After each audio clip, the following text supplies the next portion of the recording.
Bueno, tengan buenas noches, estimados estudiantes. Sean bienvenidos a la tutoría de repaso 3. Vamos a hablar sobre el constructivismo, algunas ideas principales sobre este enfoque y terminamos la tutoría del día sábado, la última tutoría, reflexionando sobre una pregunta. Quiero compartir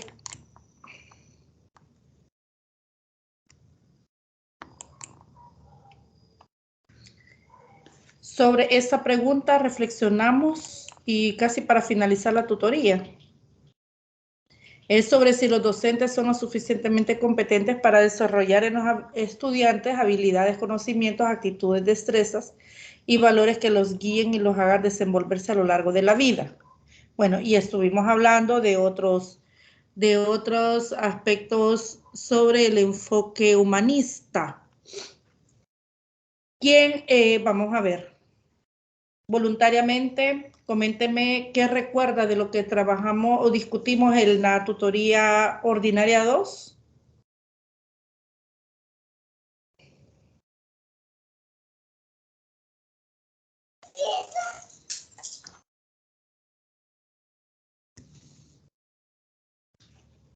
Voluntariamente.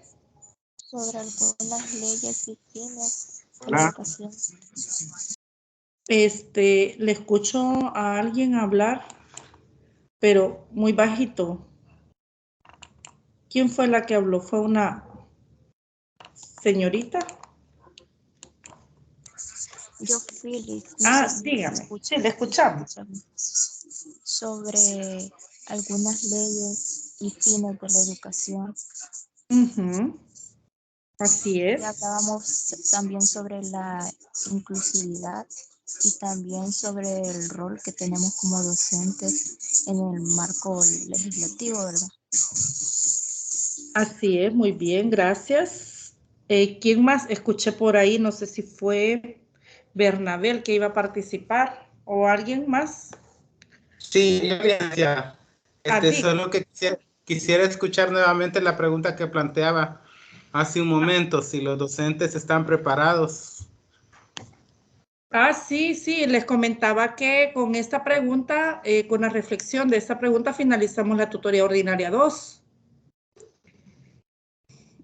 Pero les hacía la pregunta en general.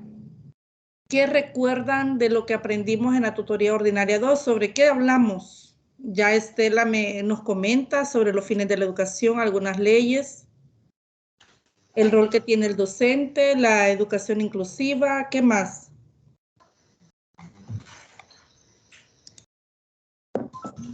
Bueno, ahí estamos generalizando varios temas en uno solo, ¿verdad? Y la verdad es que es importante y así debería de ser, ¿verdad? Que la educación fuese inclusiva, pero recuérdese que eso también requiere parte de economía, porque en nuestro país hay escuelas inclusivas. No sé hasta qué nivel, bueno, yo soy de acá de Aguachapán, tenemos un centro escolar 1 de julio, que anteriormente era solo escuela para niñas, igual como el Hospicio San José, pero ahora se conoce como escuela inclusiva. Pero yo pienso que escuela inclusiva no es porque incluyan solo al varón, sino que llevan incluidas todas las discapacidades que un niño pueda tener, que le limite el aprendizaje. Pero recordémonos que para nosotros es fácil decir, para nosotros como estudiantes, hey, sí, que la escuela lo tenga. Pero recordemos que esto, como también mencionábamos, persigue un fin político.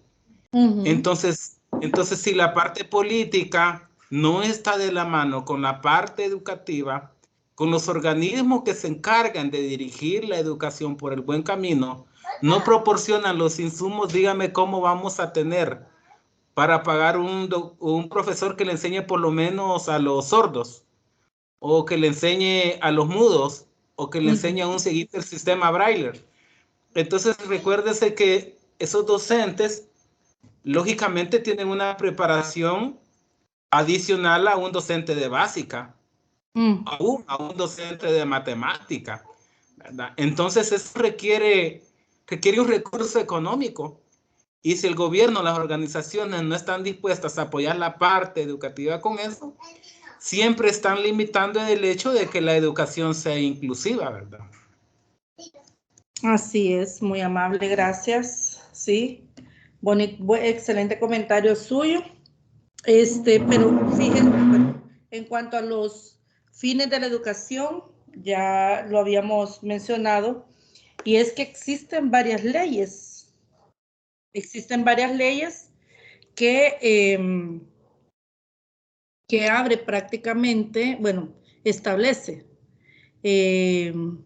artículos en cada una de las leyes donde prácticamente están aperturando, digamos así, o garantizando la educación para todos, que ese es uno de los derechos de todo salvadoreño, una educación para todos.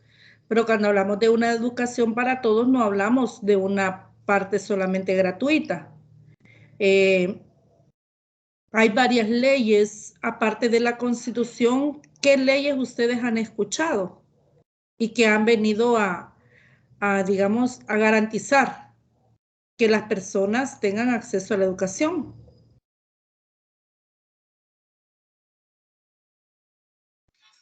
Ley General de Educación. La Ley General de Educación, muy bien. Así También es. se incluyó para asegurar el de las mujeres en las leyes referentes hacia la mujer, ¿verdad? Sí. Libres de violencia. Uh-huh. La LEPINA para asegurar también la educación de la niñez. Correcto.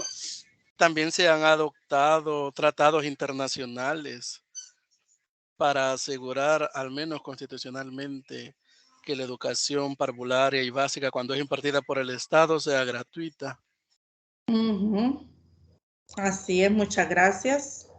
Muy bien. Que de hecho, el artículo así lo reza, que es responsabilidad del Estado. Pero también hacíamos mención, licenciada, Sí. acerca de lugares que muchas veces no han sido ni censados. Uh-huh. Bueno, ahí viene un montón de crítica, ¿verdad? De cosas que se mal manejan por falta de un buen censo. Pero ahí en esa parte entran una cantidad de niños que usted los va a ver con bolsitas de dulces o bolsitas de frutas en los buses. Uh-huh. Los padres se ven obligados a que los niños trabajen, quizás para que no lleven el montón, pero en sí para que ganen a veces su propio sustento. Entonces, como que el gobierno o los organismos que son, como le digo, orientados a eso no hacen la labor completa, ¿verdad? La población es demasiada. Del 2007 para acá no había habido un buen censo, ni lo ha habido, creo yo. Entonces, en todo eso se engloba una buena cantidad de niños de que han abandonado sus estudios y muchos que así de fácil los padres dicen, no, hombre, que aprenda a trabajar, ¿sí? Que aprenda a Así es. trabajar y no pasar con el cuaderno. Entonces ese es un problema prácticamente moral en sí de los padres, ¿verdad? Pero al mismo punto le están negando un derecho, ¿verdad? Y imagínense que se lo niegue el padre y los organismos no se preocupan por velar por ello como se debe. Entonces es por eso es que de allí viene, licenciada, la delincuencia, ¿sí? De allí vienen los vicios, ¿verdad? Y tanto grupo, porque los padres no saben orientar ni muchas veces animar o impulsar a sus hijos a que estudien. Uh-huh. Muchas gracias. Bueno, ya hace años se luchó, bueno, se hicieron bastantes estudios, investigaciones, algunas críticas sobre el trabajo infantil. Lo que usted menciona, me estaba recordando de eso. Y es que vemos esa situación, ¿verdad? Generalizado sobre los niños que tienen que trabajar. Y el mismo cansancio, la misma saturación que los padres imponen en los niños, pues limita el tiempo, los cansa, los desanima, y lo que usted dice es muy cierto. Beatriz, ¿le escuchamos? Hola, licenciada. Sí, Sí. solo comentar, ¿verdad? Que a partir del 2023 va a entrar ya en vigor la ley de Crecer Juntos, que es una nueva Ujú. ley que, si no mal me equivoco, va a venir, no sé si a eliminar la lepina o a profundizar, ¿verdad? Y apoyar más los derechos de los niños. Entonces, es una ley que por lo menos ahorita ya el gobierno, por lo que tengo entendido, ya comenzó a capacitar a los docentes de la primera infancia y docentes de CDI porque es una nueva ley que va a amparar muchos derechos de los niños que tal vez la Lepina no cubría en su totalidad y va a venir a fortalecer estas situaciones de que se dé más inclusividad en la educación. Muchas gracias, muchas gracias. Fíjese que la educación de la primera infancia y ese, Beatriz, yo tengo entendido que esta es para más que todo para las zonas más vulnerables o de riesgo social, ¿es así?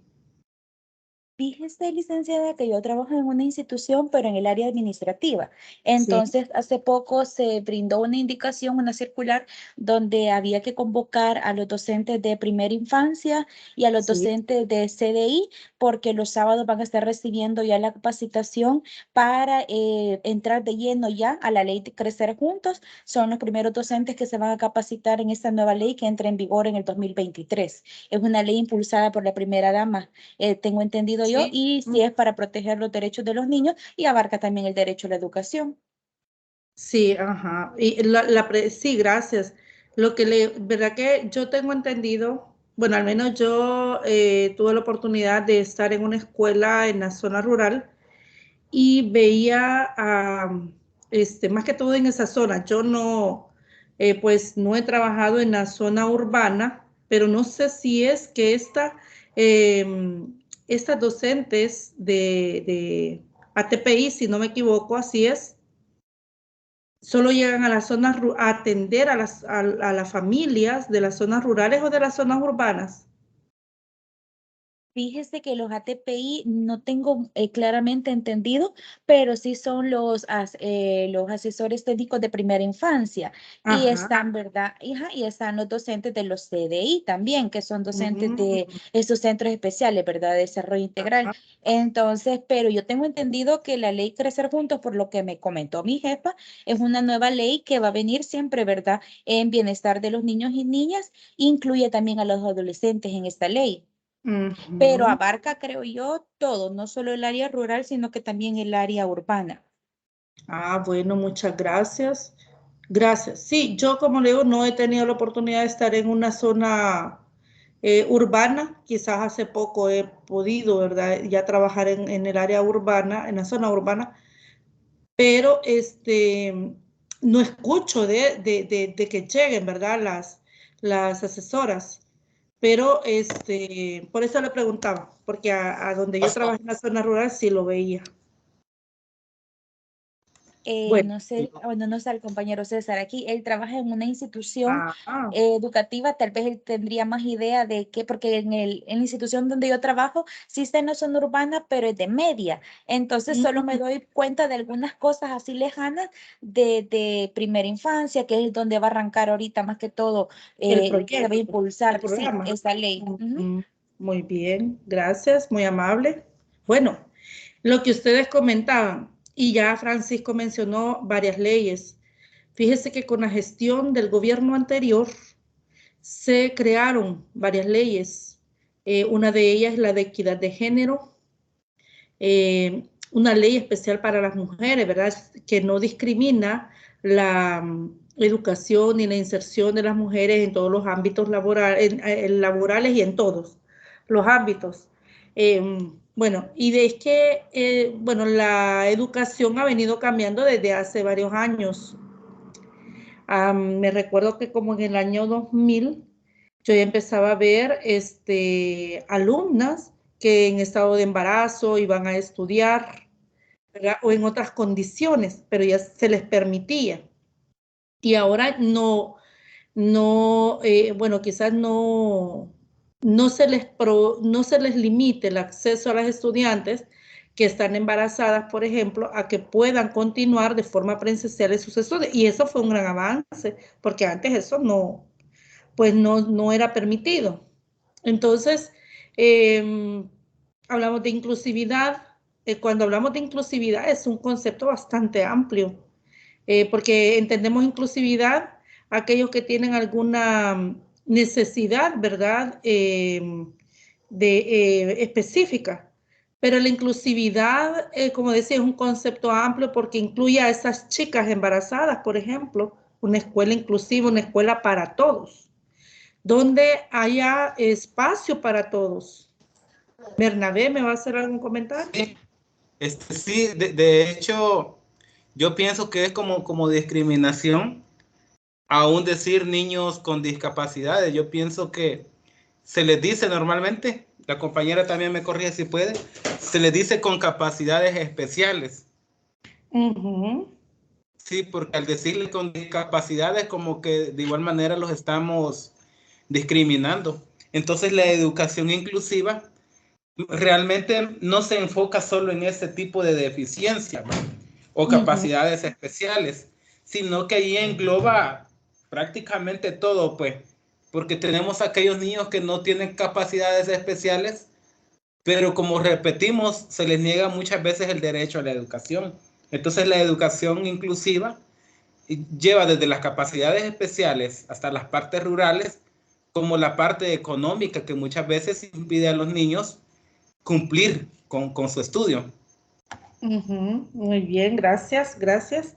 Bueno, y entonces existen varias leyes que tenemos acceso a ellas y es bueno que las estudiemos y que las conozcamos, ¿verdad? Ya dentro de la profesión no podemos asumir desconocimiento de las leyes porque están accesibles para todos.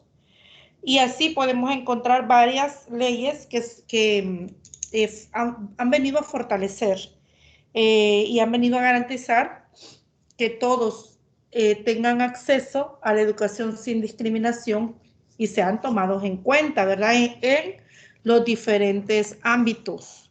Bueno, hay una pregunta y aquí, bueno, quería partir desde aquí, quizás haciendo un recordatorio de lo que hablamos o discutimos en la clase, en la tutoría anterior. Bueno, entonces hablamos acerca de las competencias. Si los docentes son suficientemente competentes para desarrollar habilidades, conocimientos, actitudes, destrezas y valores que los guíen y los hagan desenvolverse a lo largo de la vida. Esta pregunta se hizo desde la perspectiva tanto del dominio de conocimiento como el promover esa parte humanista, ¿verdad? Ese carácter humanista de la educación. Bueno, vamos a iniciar desde acá. ¿Alguien que me haga el favor de leer lo que ve en esta lámina diapositiva, por favor? Bueno, nada le puede hacer más daño a la escuela que introducir modernizaciones tecnológicas, sin antes cambiar el modelo de comunicación que subyace al modelo escolar, un modelo predominante vertical, autoritario, en relación maestro-alumno, y realmente secuencial en el aprendizaje. Meterle a ese modelo medios y tecnologías modernizantes es reforzar aún más los obstáculos que la escuela tiene para insertarse en la compleja y desconcertante realidad de nuestra sociedad. ¿Qué piensan hacer? Dos comentarios sobre esta afirmación de López y Carmona. Bueno, realmente es de Barbero. López y Carmona, lo citan, pero es un pensamiento de Barbero. ¿Qué pensamos de esto? Fíjense que es algo bastante acertado. Y si no quisiéramos ponerle más, no le ponemos. Porque mire lo que dice, nada le puede hacer más daño a la escuela que introducir modernizaciones tecnológicas. Pero ahí está la frase, sin antes cambiar el modelo que subyace al modelo escolar. Lo que hablábamos anteriormente, licenciada, ¿Sí? Acerca de lo que no podemos dejar de hablar, pues. Y alguien podrá decir, hey, Bernabé como que no tiene computadora.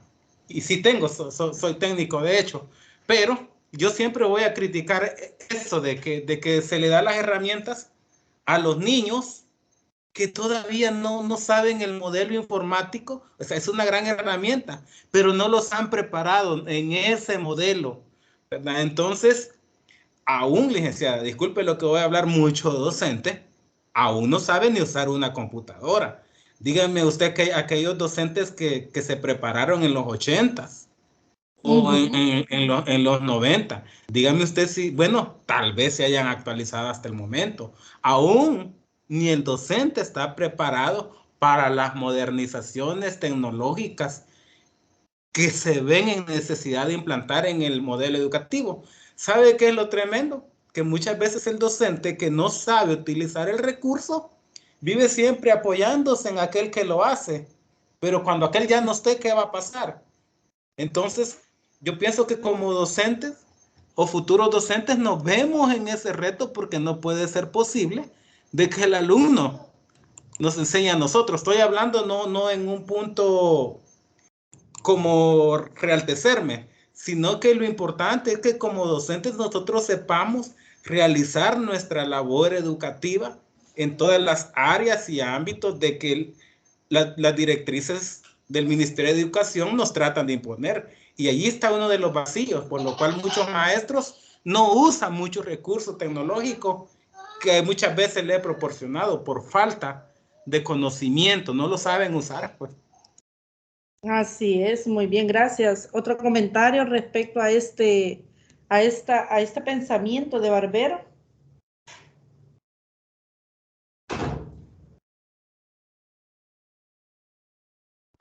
Licenciada, yo pienso que también no depende solo del maestro, porque puede ser de que el maestro, así como estamos aprendiendo nosotros, lleve las destrezas y habilidades para poderlo hacer. Pero como dice también que como se tiene que acoplar a la escuela, o sea, a la institución donde está trabajando, y por eso mismo a las guías de cubrir un currículo. Y el currículo a veces no está nada enfocado al humanismo, sino que solo es de dar y dar y dar el contenido, y pues no queda tiempo para alguien que posiblemente sí pueda poderlo desarrollar, pero no lo puede hacer de la forma que quiere hacerlo porque el currículo mismo no se lo permite. Entonces, creo que ese, como decía el compañero, también es otro gran vacío porque, como dice el texto, la relación maestro-alumno, por más que se quiera reforzar, si no hay como le digo, una actualización en el currículo que estamos utilizando, no se va a poder desarrollar en su totalidad porque prácticamente somos todos en una barca, pero como que estamos jalando a direcciones diferentes. Si ese currículo no es acoplado a lo que el maestro necesita desarrollar en clase, no solo el dar el contenido. Así es, muy bien, gracias. Fíjese, me llama la atención que Barbero afirma lo que podemos leer en estas líneas. En 1999, López y Carmona lo cita en 2017, o sea, hace poco, ¿cuántos años ha pasado? Y como que la situación no ha cambiado todavía. La idea que expresa Barbero es en relación a que, si bien es cierto, hoy, últimamente, bueno, en estos últimos años, la tecnología la hemos tenido que implementar. Bueno, y de hecho, la educación virtual era una educación hasta el 2020 y quizás de una manera más presente en el 2021, como una educación, o sea, una modalidad que todavía ni siquiera soñábamos que en las escuelas, en parvularia, pudiera darse. Se pensaba en la universidad, algunas universidades opcionalmente estaban adoptando esa modalidad.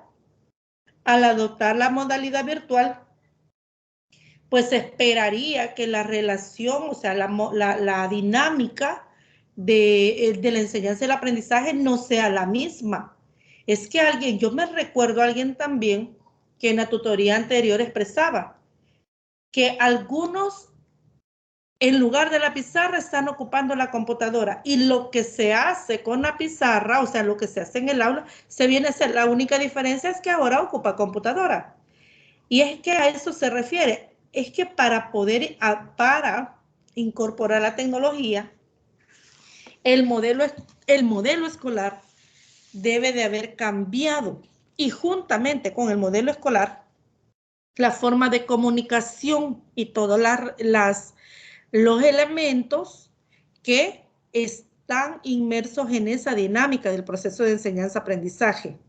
Entonces, nosotros vamos por ese camino, quizás vamos dando pasos, quizás pequeños y nos vamos cayendo, pero estamos entrando apenas algunos países, esto de la virtualidad y de la tecnología, pues ya tienen experiencia, pero nosotros estamos dando todavía pasitos, ¿verdad? De bebé, estamos empezando, pero lo importante aquí es reconocer es que no se trata solo de ocupar una computadora, no se trata de ocupar una tablet y en lugar de estar en el espacio físico que es el aula, los alumnos en su casa y yo en la mía, pero no cambia esas relaciones, esa dinámica, lo que es la esencia del proceso, no cambia. Un modelo educativo bancario donde el estudiante solo escucha, no tiene la oportunidad para poder construir el conocimiento, no se le dé el espacio, sino más bien una educación donde todavía hay muchos docentes, todavía, quizás, creo yo que todavía hay unos que, como dijo Bernabé, no se quieren actualizar, no quieren. Entonces, están todavía batallando con eso. Entonces, si les está costando el uso el manejo de la computadora, creo que pensar en innovar un modelo de enseñanza con la tecnología, hablando de manera generalizada, pues yo creo que todavía estamos bastante lejos. Y como lo mencionaba, no sé si fue Beatriz que mencionó sobre el currículo nacional, nosotros nos ajustamos a la currícula nacional. Los lineamientos de trabajo están ahí. Bueno, y de hecho, fíjese que ahora con las universidades, le voy a poner el caso porque es donde yo tengo un poquito más de conocimiento. Las universidades privadas, por ejemplo, cada 5 años hacen revisión a los programas, o sea, antes de que venza los 5 años en que el pensum de una carrera esté vigente antes de que venza. Tienen que hacer una revisión y tienen que hacer ajustes, actualizar. Y ahora el Ministerio de Educación, para los que desde el año pasado están enviando sus pensum actualizados, les están pidiendo que modifiquen y que agreguen, no solamente agregar, sino que modifiquen dentro de los programas de estudio de las diferentes carreras, bueno, realmente desde los programas de estudio de cada una de las asignaturas, que agreguen y que modifiquen esa parte, la modalidad, la virtualidad, la modalidad semipresencial, si va a ser 100% virtual. Entonces, universidades que ya se quedaron con algunas asignaturas que son virtuales, otras semipresenciales. Entonces, ¿qué es lo que ocurre? Que sí se ha incorporado tecnología y se están dando pasos de tal manera que la modalidad en cuanto a bueno, de hecho el modelo de escolar y también superior vaya cambiando. Entonces lo mismo pasa en los niveles más básicos. Esos cambios y esos ajustes al modelo curricular, pues tiene que haber sufrido ya un cambio, ¿verdad? Porque se han agregado tecnología. Bueno, continuamos. Se pueden observar dos vertientes. La primera relacionada con cómo el docente debe enseñar con base en una educación integral y humanista para un mayor desarrollo de competencias. pero sin dejar de lado los diferentes asignaturas y la segunda enfocada en cómo lograr eliminar las diferentes barreras que impiden a los niños y niñas y a los docentes ser reflexivos y empáticos sobre su entorno y los que les rodean. Entonces, fíjese que, bueno, de hecho, nosotros los docentes y ustedes, si los que no ejercen todavía, van a tener que enfrentar varios obstáculos. El reto es cómo ir venciendo esos obstáculos, es decir, cómo enseñar a los alumnos en base a una educación integral. Es decir, que llevemos la tarea de construir el conocimiento, pero también la formación humana. Y de hecho son varios los obstáculos que hoy tenemos. Yo pienso que hoy en día es bastante difícil ser docente. Es un reto grandísimo. Mayormente, no sé si ustedes estarán de acuerdo, pero hay otros obstáculos que se acrecentaron hoy después de que los estudiantes han regresado a las escuelas. Al menos yo tengo una percepción.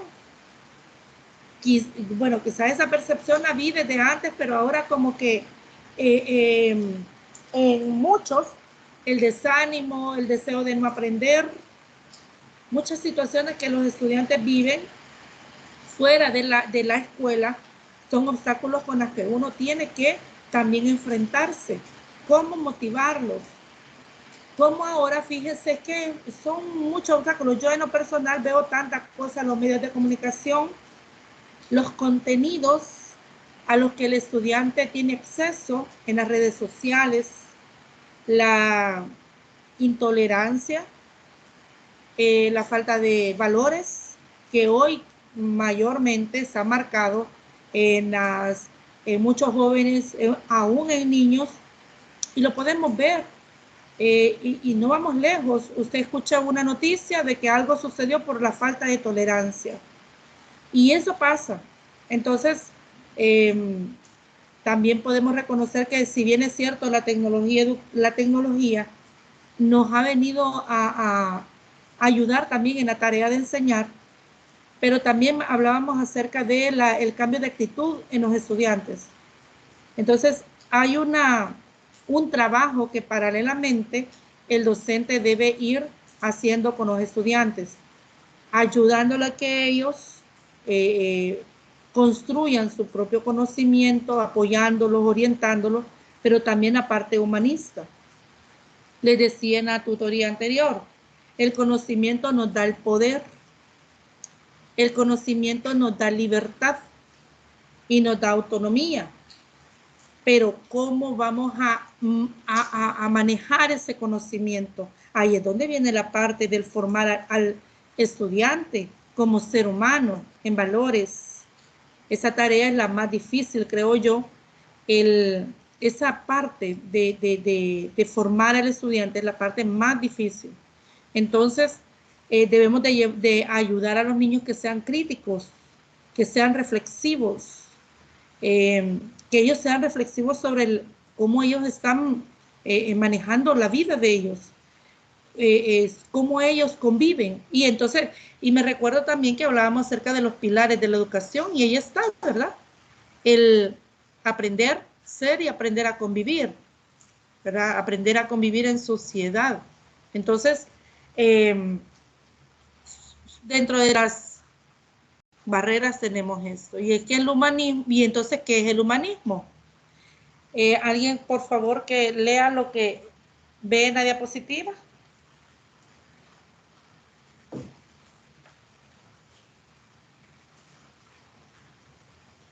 ¿Qué es el humanismo? El humanismo es una corriente filosófica creo que dice, que nació en Europa en el siglo XIV. Fue un movimiento cultural e intelectual que se dio en medio de un renacer social entre la llamada Edad Media y la Edad Moderna.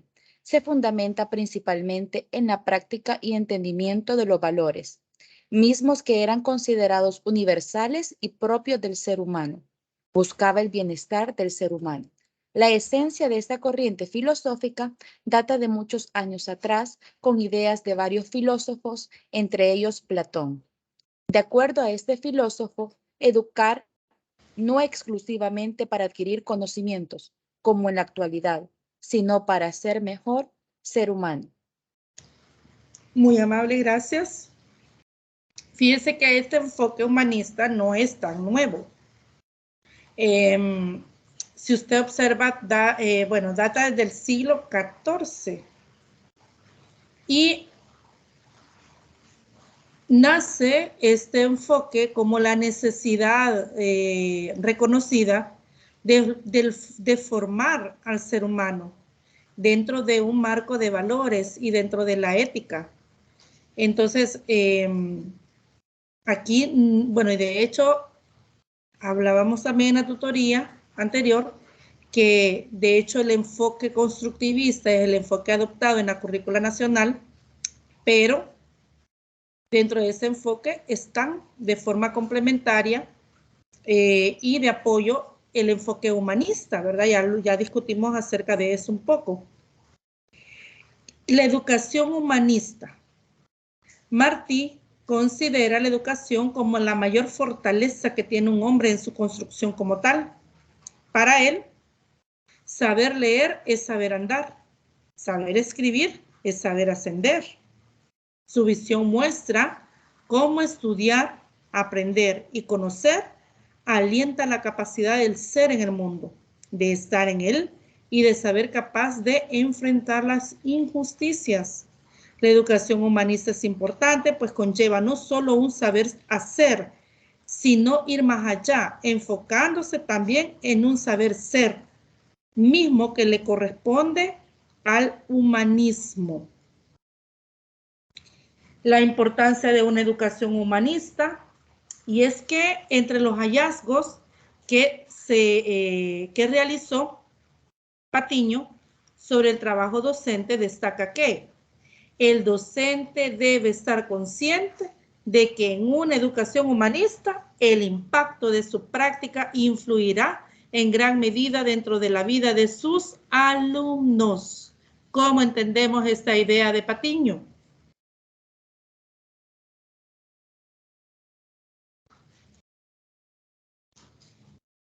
Para mí que el docente es como una figura clave, como un modelo a seguir que tiene el estudiante. Entonces su actuar, su forma de desempeñarse tanto en el ámbito educativo como en la comunidad va a repercutir también en lo que los estudiantes ven, aprenden. La mayoría de estudiantes en la básica tienen como un ídolo al docente, aparte de tenerlos a los padres. A veces se le cree más al docente, lógicamente. Y es como lo que el docente dice o hace es como palabra indiscutible para ellos. Entonces, yo veo que se refiere definitivamente a ese actuar, a esa praxis que tiene el docente, tanto en la comunidad educativa como en el contexto donde se desenvuelve. Así es, muchas gracias. Excelente comentario. Un comentario más sobre esto. Hola, Yoli. Sí, diga. Vaya, dice, atrás, donde está. Ahí. El docente dice debe estar consciente de que en una educación humanista el impacto de su práctica influirá en gran medida dentro de la vida de sus alumnos. Vaya, siga estudiando o no siga estudiando, en el alumno va a quedar qué tan buen maestro o qué tan mal maestro tuvo. Entonces, para mí que fuese importante que en todos los centros educativos haya psicólogos, ¿sí? Haya psicólogos y que preparen no solo al alumno, sino que también al docente. Es muy cierto que ya no tenemos docentes como aquellos que llegábamos tarde y nos pedían las manos para darnos con una regla. O algunos pues los agarraban de los oídos. ¿Verdad? Es cierto eso. Pero además de eso, también nosotros como alumnos también nos enfocamos en la conducta, en las palabras, ¿verdad? Que nos dan ánimos, así como aquellos docentes pues, que lo vemos con malas prácticas o con malas actitudes. Oiga, como dicen, una educación humanista, el impacto de su práctica influirá en gran medida dentro de la vida de sus alumnos. Vaya, hablemos de la parte matemática. Tuvieron un mal docente o un docente que mal enseñaba lo que era parte de lo que era la matemática, le enseñaba de la forma incorrecta o le enseñaba de una manera egoísta. ¿Qué tenemos consecuencia ahora? La demanda de docentes de matemática. Entonces, ahí está influyendo ya en esa medida de la vida de los que siguen estudiando y muchos que se desertan porque dicen, no, hombre, para mí no es el estudio. Bueno, yo tengo 2 hermanas que así dijeron, no, yo no nací para estudiar, pero yo pienso que muchas veces eso parte de la forma en que nosotros como docentes impartamos el conocimiento. Y qué bueno que a nosotros se nos impartan asignaturas pedagógicas, porque en mi caso yo lo tomo como una base muy, muy importante, porque no es de solo que el conocimiento, no hombre, no es mejor docente el que sabe un montón, sino que el que sabe cómo aplicar y cómo enseñar lo que sabe. Gracias, licenciada. Bueno, muy amable. Y es que, miren, no podemos disociar dentro de nuestro papel como docente, no podemos disociar la capacidad de poder ayudar al estudiante a construir el conocimiento y nuestro ser como docentes. Los estudiantes nos observan. Los estudiantes observan cómo hablamos, cómo actuamos, cómo reaccionamos. Entonces somos como, creo que fue Francisco, si no me equivoco, que dijo que para un niño su profesor es santa palabra para los niños pequeños, ¿verdad?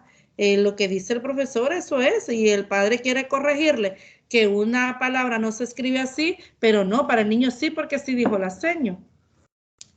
Y sobre cómo pueden influir sobre nuestra vida, sí. Yo en mi experiencia como docente he visto cómo los alumnos, la mayor parte de un grupo, cambian cuando están siendo influenciados, o sea, la personalidad del orientador muchas veces se refleja o el maestra guía, ¿verdad?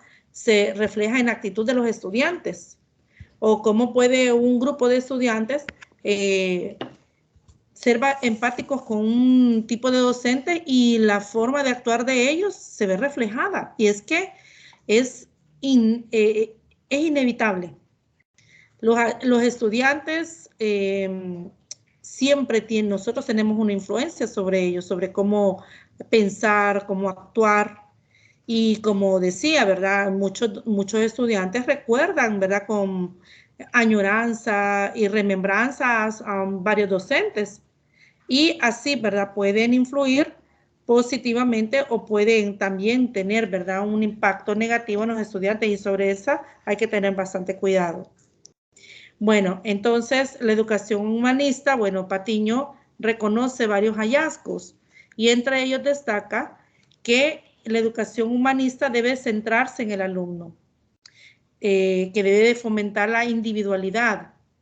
Bueno, en cuanto a esto, el humanismo busca que se acepte, permítame.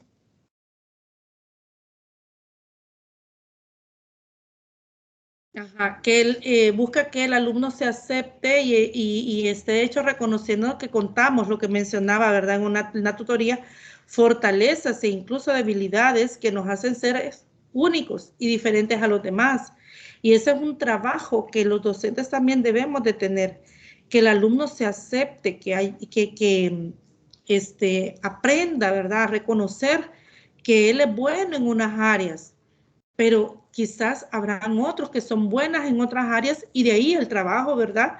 De complementarse en las tareas que hay que hacer.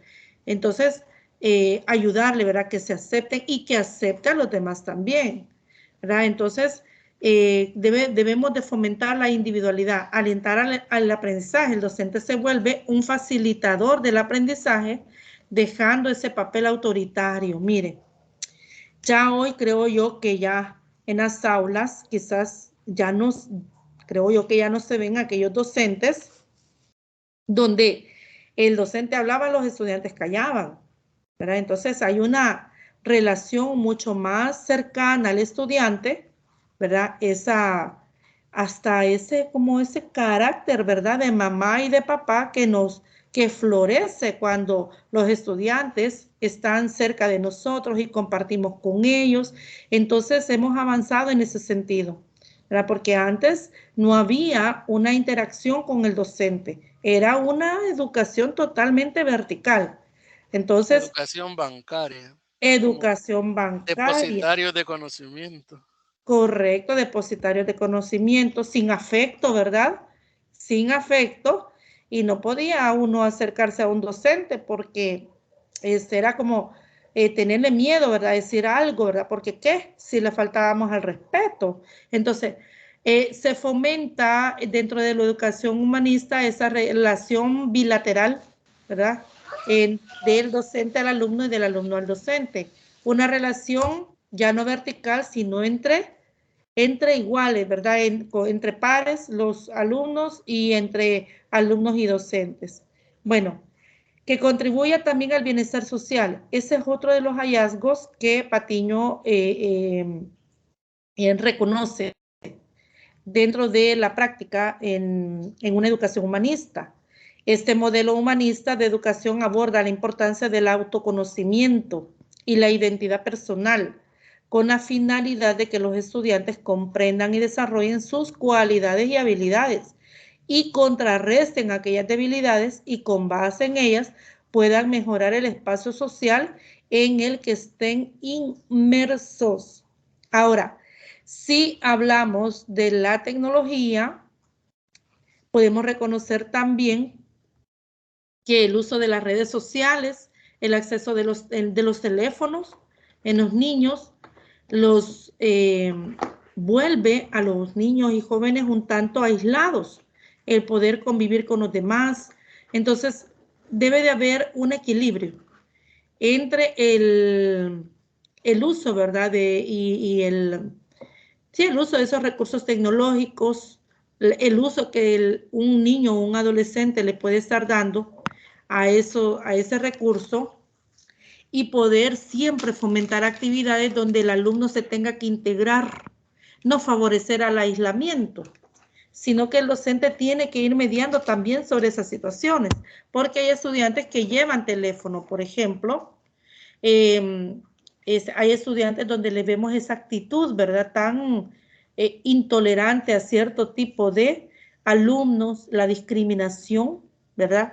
Entonces, el docente tiene que estar siempre listo de ir mediando, equilibrando esa situación para que no se haga más grande el problema, ¿verdad?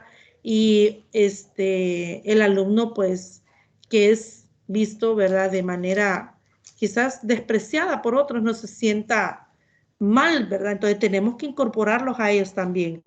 Reconocer las fortalezas, reconocer también que todos somos importantes y en esta tarea de aprender todos nos complementamos. Bueno, ya decía el gran sueño ser un educador humanista y ese es el reto. El reto de todos los días es, yo creo que no hemos logrado, y es que ese es el deber ser un educador humanista. Entonces el trabajo de los que ya estamos en aula, y bueno, tendría que ser, ¿verdad? La visión que ustedes como docentes en formación es lograr ser un educador humanista. Pero en la práctica nos vamos haciendo en la práctica, vamos mejorando, pedir, ¿verdad? También, bueno, tener humildad para reconocer que no lo sabemos todo, que nos vamos a equivocar, pero que necesitamos también poder apoyarnos, ¿verdad? También de la experiencia de otros docentes, y entonces cualquier apoyo que yo tenga para lograr caminar, ¿verdad? Sobre ese reto de todos los días de ser un educador humanista, pues vale la pena. Bueno, Y algo que sí quiero recalcar de esta diapositiva es que el único motivo que nos debe de llevar a ser maestros es por... ¿Quién me completa la idea? Por vocación. Por vocación. Así es. Así es. Es que un docente por vocación ama lo que hace. Es por demás que uno no se encariñe con sus estudiantes. Y eso los estudiantes lo deben percibir. Esa confianza que usted debe de proyectar a los estudiantes y que ellos tengan esa confianza para acercarse a usted. Bueno, es necesario entonces ser un maestro interesado en el alumno como persona total. ¿Quién continúa la lectura? ¿Alguien que no haya participado, por favor? Para darle espacio a todos.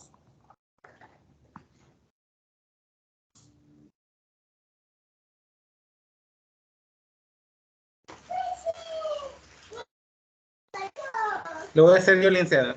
Vaya, gracias. Es necesario ser un maestro interesado en el alumno como persona total. Procurar estar abierto a nuevas formas de enseñanza. Bueno, muy importante. Fomentar el espíritu cooperativo. También ser auténtico y genuino ante los alumnos. Intentar comprender, muy importante, comprender a sus alumnos, poniéndose en su lugar y ser sensibles a sus percepciones y sentimientos. Y rechazar las posturas autoritarias y egocéntricas. Y último, poner a disposición de los alumnos sus conocimientos y experiencias y que cuando lo requieran puedan contar con él. Muy bien. ¿Qué le llama la atención de esta lista que le echó solo uno, Bernabé? Bueno, solo uno. Sí. Está bastante bonito. Vaya, por ejemplo, dice procurar estar abierto a nuevas formas de enseñanza. Es bien importante. Porque, bueno, una cosa es no tener los recursos, porque a esto vienen también muchas debilidades que volvemos siempre, muchas veces no son satisfacidas en los centros educativos. Hablemos de Classroom, hablemos de Meet, de las plataformas que comúnmente usamos.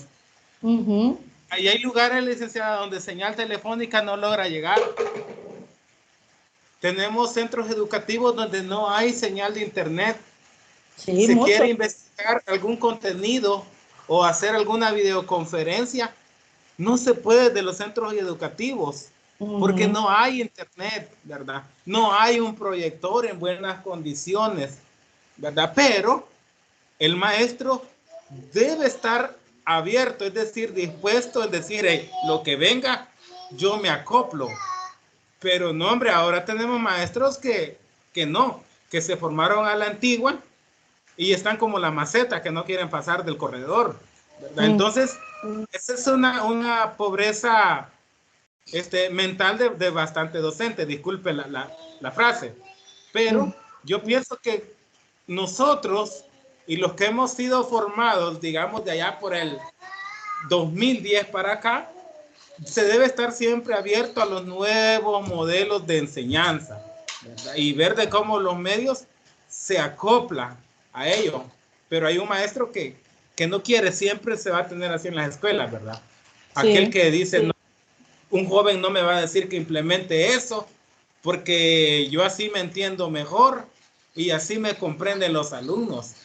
Pero muchas veces no nos damos cuenta que las nuevas formas o los nuevos modelos nos facilitan el trabajo, hombre. Mejoran la capacidad de aprendizaje en los alumnos, ¿verdad? Salimos de aquel modelo de pasar con un yeso a un proyector, con una pizarra en la internet, ¿verdad? Entonces, eso nos ayuda a nosotros una vez lo aprendemos a utilizar.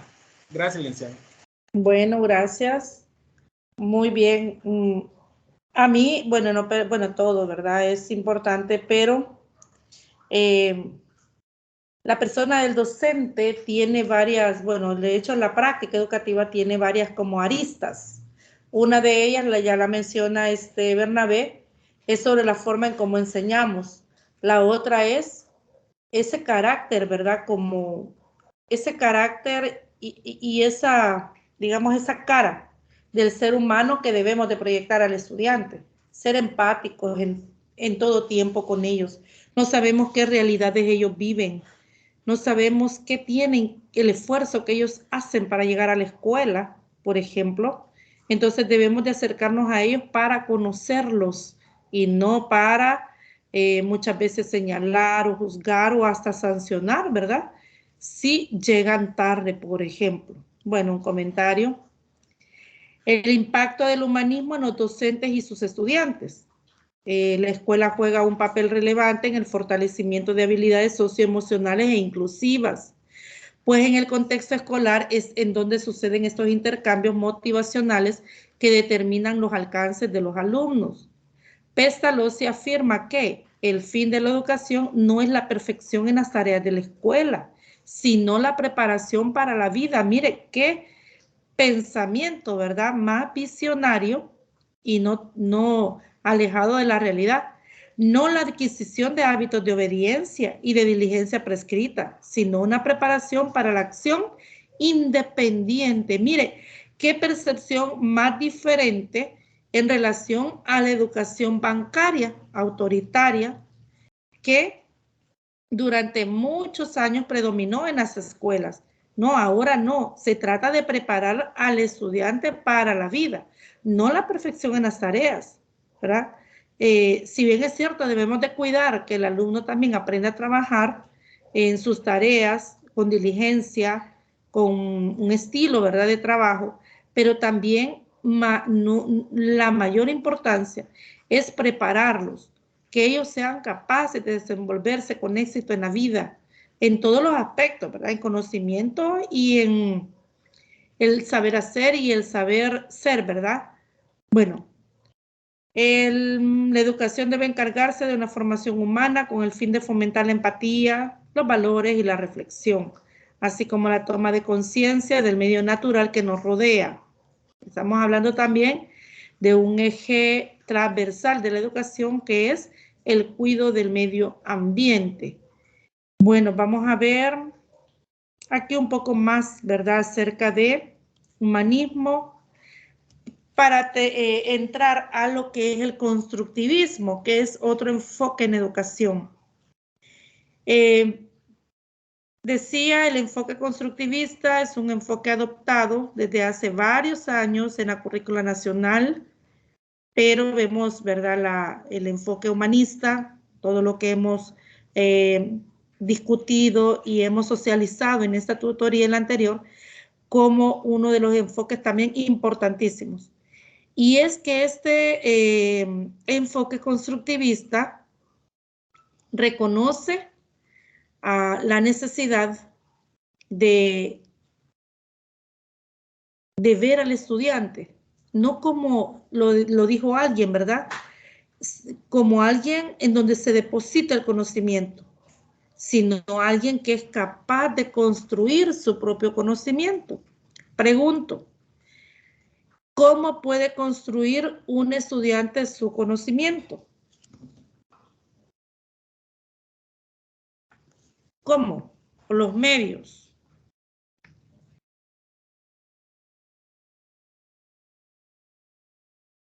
¿Cómo cree usted que un estudiante, o usted, vaya, vamos al caso, cómo usted construye su conocimiento?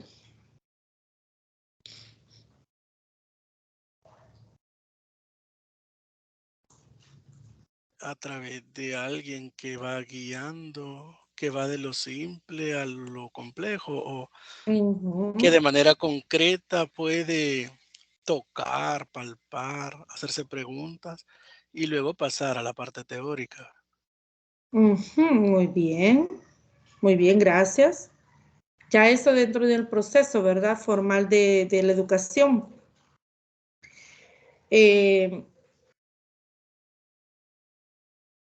¿Cuáles son, para que un conocimiento sea posible, que más aparte de lo que, no sé si fue Francisco que lo mencionó, Pero ¿qué otros elementos es importante reconocer en la construcción del conocimiento?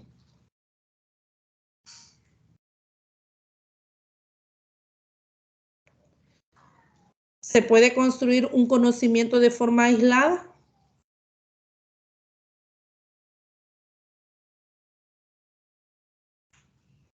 Pregunto. Quizás, no sé, licenciada, quizás ¿Sí? algunas personas sí tienden a crear conocimiento de manera aislada, pienso yo, ¿verdad? En mi caso, soy una persona que sí tiendo a trabajar bastante así de manera personal, o sea, individual. Sí trato de trabajar en equipo cuando la ocasión se presenta, pero soy una persona quizás que me gusta trabajar sola, pero no me niego a trabajar en equipo, pero cuando se puede trabajar sola, pues prefiero trabajar sola de manera aislada para tratar de concentrarme en lo que estoy haciendo, porque siento que tengo mayor, que me abunda más el trabajo o me puedo concentrar mejor. Muy bien, gracias. Y entonces ese es su estilo de aprendizaje, ¿sí? El trabajar sola. Muy bien, gracias, interesante. Y hay muchos, ¿verdad?, que podemos reconocer que es mejor trabajar solo. No se adaptan el trabajar en equipo, pero hay otros que sí, ¿verdad? Ven la necesidad de poder trabajar en equipo, pero otros no.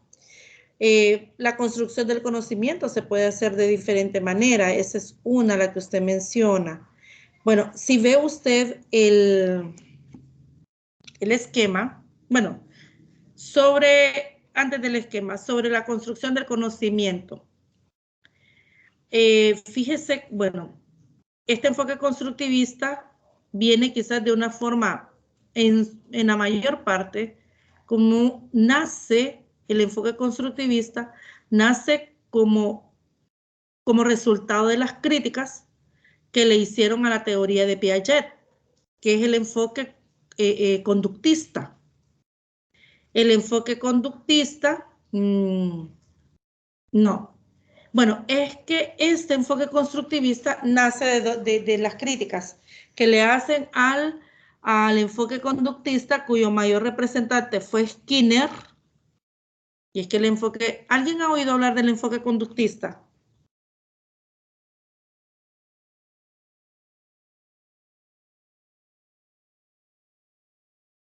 ¿Alguien habrá oído hablar del enfoque conductista? ¿O la teoría conductista? Sí, en una asignatura del primer ciclo abordamos Sí. esos temas. ¿Y qué recuerda usted que caracteriza esa teoría?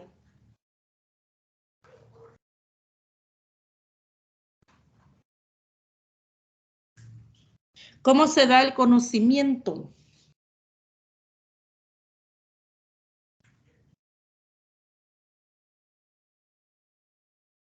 En esta teoría conductista, el conocimiento se produce por conductas aprendidas. El repetir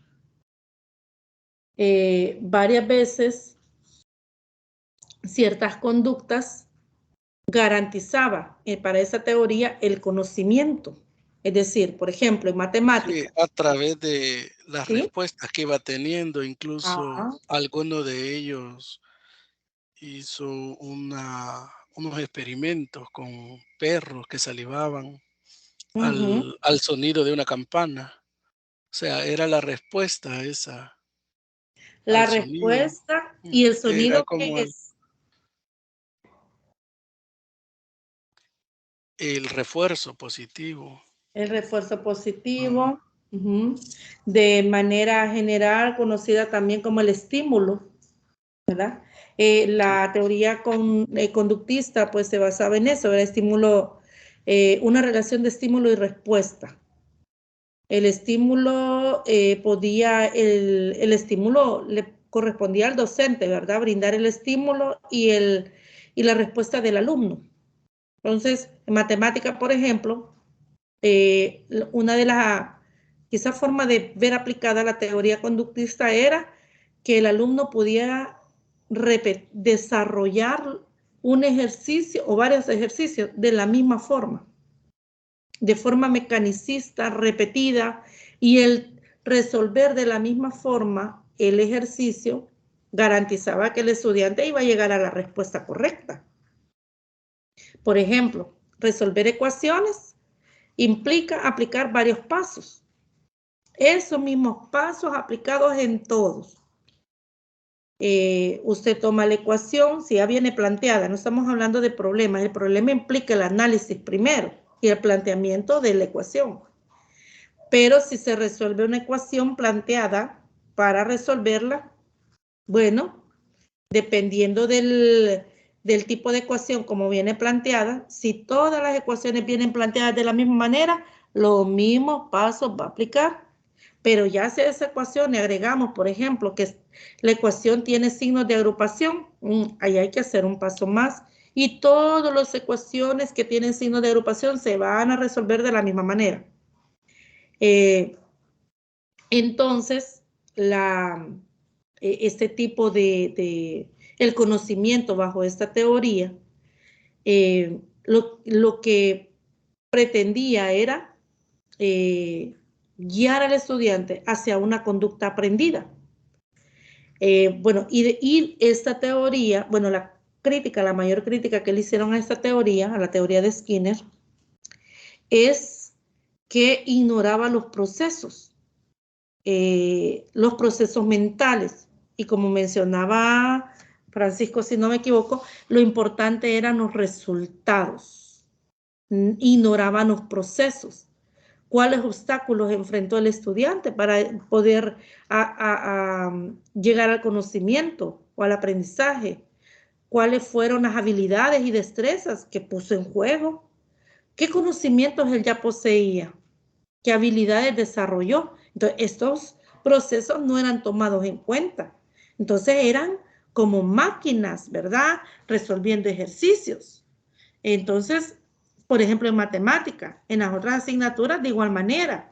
La memorización era parte de ese tipo de aprendizaje, del aprendizaje bajo esta teoría.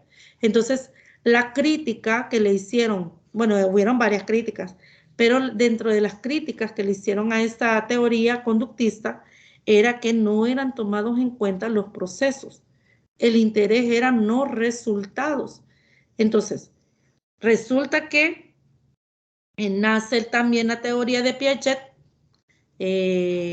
la teoría de la genética, y bueno, él empieza también a estudiar sobre esos procesos, los que fueron ignorados en la teoría conductista, pero a Piaget también le hacen una crítica, y es que Piaget consideraba que el aprendiz o el niño podía aprender independientemente de esas relaciones sociales, o no era necesario que el niño socializara con otros.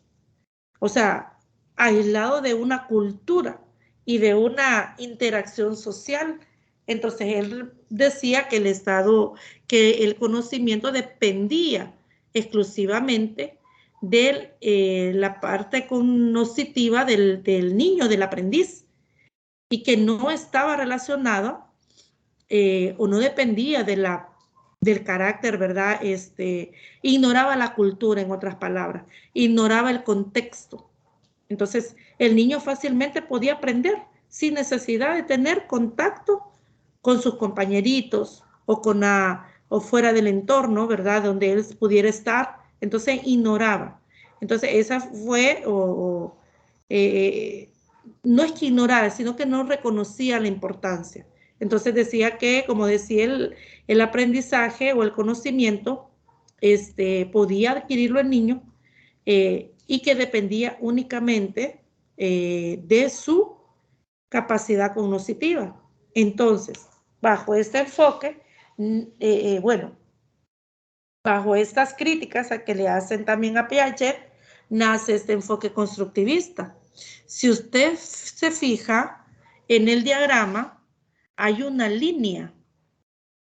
Acá en la parte de arriba hay una línea que va desde lo endógeno hacia lo exógeno. Y el endógeno, ¿a qué se refiere? A factores Si hablamos de factores endógenos.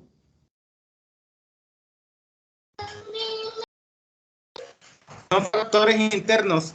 Ajá, muy bien, factores internos, muy bien, del aprendiz dentro del contexto de educación. ¿Y los exógenos?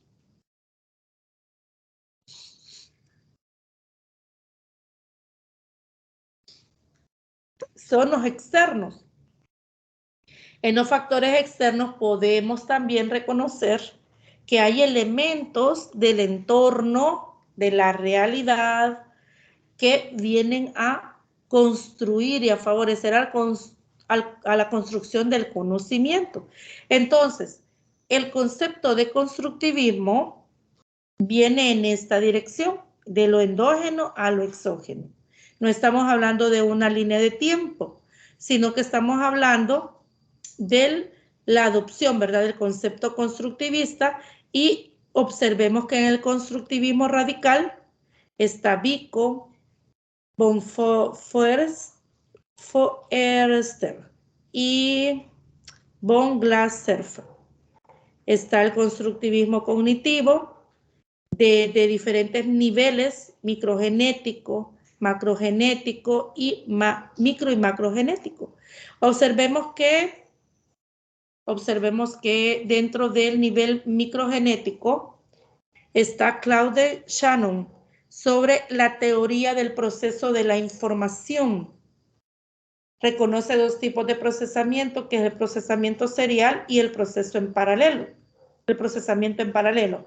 Tenemos en el nivel macrogenético a Piaget como mayor representante, y están los neopiagetianos, que están vinculados con los niveles microgenético y micro y macro, y están los post-piagetanos, ¿verdad?, que también están vinculados a los dos niveles que vemos acá, y con la cognición situada, que está también dentro del constructivismo social, cultural, sociocultural. En este constructivismo sociocultural, aquí aparece Vygotsky. Bueno, él adopta dentro del enfoque constructivista, lo histórico-cultural, lo sociocultural, cognición situada y el constructivismo social. Tenemos a Max Scherler, a Berger Luckmann, y aquí podemos reconocer la cognición distribuida, ese concepto de cognición distribuida, y las comunidades de aprendizaje, que también están vinculadas con el constructivismo sociocultural. Entonces, veamos, vamos a ver, el constructivismo radical. Hace referencia a un enfoque no convencional del problema del conocimiento y del hecho de conocer, y se basa en la presunción de que el conocimiento, sin importar cómo se defina, está en la mente de las personas. Observe, ya el conocimiento está en la mente de las personas. Y el sujeto conocente no tiene otra alternativa que construir lo que conoce sobre la base de su propia experiencia. Todos los tipos de experiencias son esencialmente subjetivos, y aunque se puedan encontrar razones para creer que la experiencia de una persona puede ser similar a la de la otra, no existe forma de saber si en realidad es la misma. ¿Qué podemos reconocer en este enfoque? 4 principios sobre los que se asienta este constructivismo, y son los siguientes. El conocimiento no se recibe pasivamente, ni a través de los sentidos, ni por el medio de la comunicación, sino que es construido activamente por el cognoscente.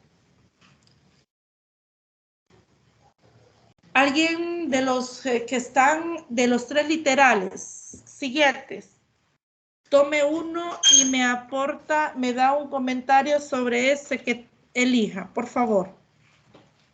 Literal B, C y D. ¿Quién toma el literal B?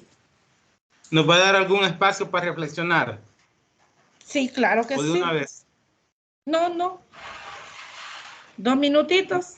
Yo sé que es poquito, pero... Vaya, si quiere, délos usted algunos que no opinan. Y de igual manera, si no, pues tomo uno. Ajá, vamos a ver de los que están. De los que están presentes, y acá los estamos viendo. Kelvin Alexander. Tome uno y da su opinión de cualquiera de los 4, porque ese solo lo leí, pero no reforcé.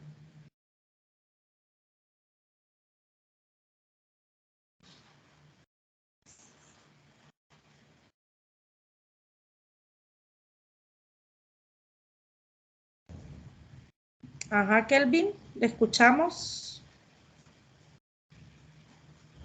¿Dónde viene la ayuda para Kelvin? Parece que no está activo.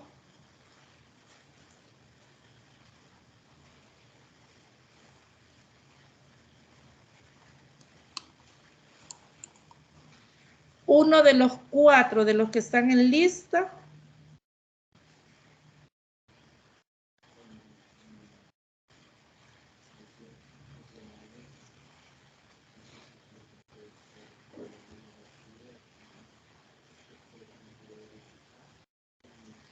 Bueno,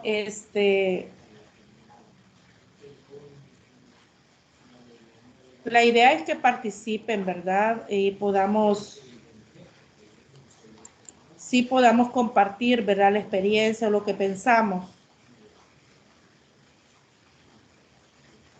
César, ¿quiere usted participar?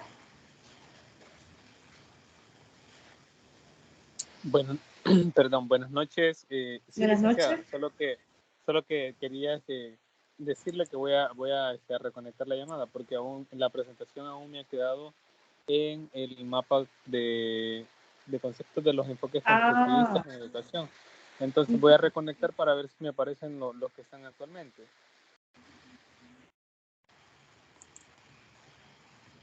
Mientras él reconecta, bueno, hace la conexión nuevamente. Ya me aparecieron, gracias. Ya me aparecieron. Bueno. Bien. Voy a tomar en el caso del literal A. El conocimiento no se recibe pasivamente ni a través de los sentidos, ni por medio de la comunicación, sino que es construido activamente por el sujeto conocente. En este caso creo que viene bastante acorde a lo que es el término que actualmente le damos en educación, ¿verdad? Que al conocimiento que sea ese significativo. ¿Por qué? Porque prácticamente se trata de que este conocimiento sea construido por parte del estudiante. Es decir, que no solamente como anteriormente y como ya lo hemos estado hablando dentro de las tutorías, tanto en ese y en anteriores, que el estudiante simplemente era un receptor o un objeto en el que se depositaba la información prácticamente, y no era un conocimiento, sino que prácticamente se llenaba de esa información, se iba acumulando. Entonces, actualmente el conocimiento o sea, se trata de transformar esto, ¿verdad? Que se influencie sobre el conocimiento, que el docente sea un guía para que el estudiante pueda obtener un mejor resultado en el aprendizaje, ¿verdad? De la misma forma, sabemos que todos aprendemos de manera diferente. Unos aprendemos de manera visual, otros aprendemos de manera auditiva, unos haciendo, otros de manera kinestésica. Prácticamente todos tenemos aprendizajes diferentes y ciertamente tenemos algo de todos, pero nos desarrollamos en específico en un tipo de aprendizaje. Entonces, como docentes tenemos que ver eso, ¿verdad? Que tenemos que transformar la realidad de los estudiantes por medio de nuestra enseñanza, que vaya cambiando la manera en la que comunicamos ese conocimiento a nuestros estudiantes. Y siempre hacerlo y crearlo de manera activa, ¿verdad? Por ejemplo, utilizar estrategias que sean acorde a los estudiantes, y si sabemos que esa estrategia no va a funcionar con dicho estudiante porque tiene dificultades en ese aspecto, entonces modificarla y adecuarla de acuerdo a las necesidades que se tengan dentro del aula, ¿verdad? Solamente. Muy amable, gracias. Bueno, ¿alguien más que quiera participar con un comentario sobre otro literal? Voy a opinar en cuanto al literal C, licenciada. Sí. Vale. Dice, la cognición sirve a la organización del mundo experiencial del sujeto, no al descubrimiento de una realidad ontológica objetiva. Vaya, dicho esto, hay que tomar en cuenta que la cognición es el desarrollo cognitivo, ¿verdad? Que en ello podemos englobar el razonamiento, la memoria, la resolución de problemas y las habilidades mismas que llevan a ese razonamiento, ¿verdad? Por ejemplo, los niños las usan al desarrollar sus habilidades y para organizar su mundo, ¿verdad? En todo lo que ellos hacen.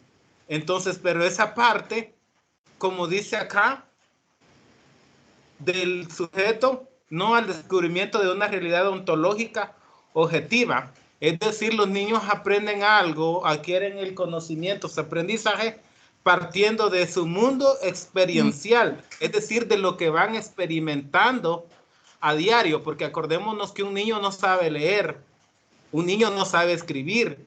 Entonces, ¿cómo va aprendiendo? Acerca de las experiencias, ¿verdad? Lo va tomando como una disciplina. Así hace uso el niño de lo que es la parte cognitiva. Vaya, el niño se subió a una silla y se cayó. Él va aprendiendo que no debe de subirse. Así actúa en esa parte de la cognición. Así es como le funciona principalmente a los niños. Bueno, muy amable, gracias. Prácticamente vemos los 4 principios de ese constructivismo. Y es que, si usted observa, el responsable del conocimiento es el sujeto, ¿verdad? Cognoscente. Aquí, en este constructivismo radical, no se reconoce, ¿verdad?, la parte social, el aspecto cultural, la importancia de las relaciones entre cognoscentes y entre las demás personas que puedan ayudar a construir el conocimiento. En ese constructivismo radical, el que es responsable de su aprendizaje es el estudiante a través de sus experiencias. Continuemos. El constructivismo cognitivo. Francisco, ¿puede leer, por favor? Sí, claro. Gracias. Para constructivismo cognitivo. Para Piaget, el proceso de construcción de los conocimientos es un proceso individual que tiene lugar en la mente de las personas, que es donde se encuentran almacenadas sus representaciones del mundo. El aprendizaje es, por tanto, un proceso interno que consiste en relacionar la nueva información con las representaciones preexistentes, lo que da lugar a la revisión, modificación, reorganización y diferenciación de esas representaciones. Ahora bien, aunque el aprendizaje es un proceso intramental, puede ser guiado por la interacción con otras personas, en el sentido de que los otros son potenciales generadores de contradicciones que el sujeto se verá obligado a superar. Bueno, muy amable, gracias. ¿Alguien más, por favor, que lea?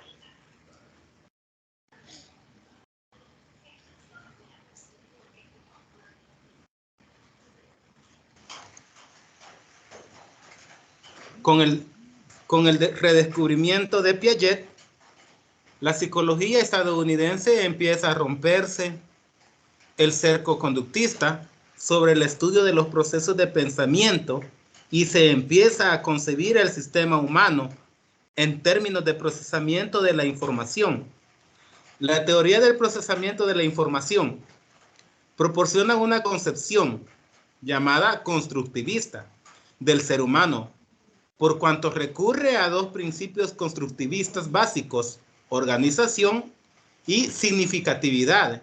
Y además, literal A, recupera la noción de la mente. B, reintegra la información subjetiva como un dato útil a la investigación. Y C, da un lugar preferencial al estudio de la memoria activa como explicación básica de la elaboración de la información, personalización de los significados y de la actividad humana.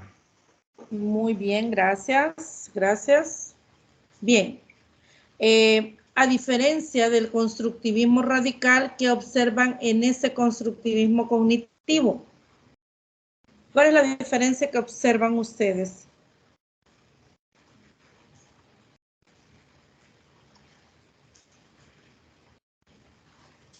Que aquí sí toma en cuenta el contexto social en el que se está desarrollando e interviene en los otros, no de manera individual.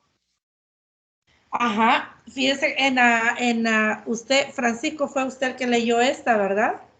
Sí.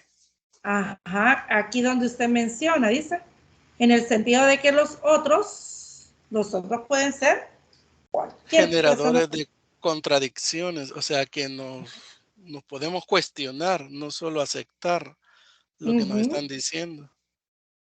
Así es. Esas contradicciones que pueden generar los otros son digamos, lo que el aprendiz tiene que superar para poder reconocer también que ha adquirido un conocimiento, ¿verdad? Entonces, aquí en el constructivismo cognitivo se reconoce, ¿verdad?, el aspecto social y cultural necesario para que pueda construirse el conocimiento. Entonces, ¿qué es lo que pasa?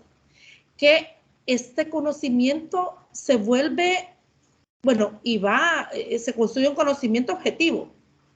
Un conocimiento objetivo porque, bueno, subjetivo dentro del constructivismo radical. O sea, puede ser un tanto subjetivo porque aquí no están, ¿verdad?, involucrados los otros, quienes pueden cuestionar, quienes pueden